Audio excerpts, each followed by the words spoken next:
Punya pening kepala nak fikirkan pasal jam ni. Aku fikir kenapalah setiap kali aku bateri dah pasang dah, bateri baru tau.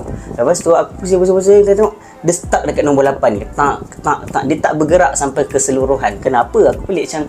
So aku pun buka belakang dia, buka quartz ni punya mesin ni, dalam dia aku buka gear, tengok semua okey, tak ada masalah. So aku try pasang balik, pakai bateri yang sama. Rupanya problem dia dekat bateri. Sebab apa? Aku pergi pakai dekat jam biasa aku ni, iaitu jam ni, Ultra Alkaline. Ultra Alkaline bukan sesuai untuk jam. Okey, yang sesuai untuk jam adalah ni, Ever Ready ataupun super heavy duty punya bateri. Okey, yang sesuai sebab dia low drain. Low drain tak memerlukan kuasa yang tinggi, bateri yang kuasa yang tinggi. Sebab apa? Dia akan merosakkan. Okey, kalau korang pakai bateri ni dekat jam korang ini, lama-lama dia akan panaskan benda dalam tu dan menyebabkan dia stuck. Sebab tu korang perlukan bateri yang biasa sahaja. Dia memadai. Okey, dapatkan.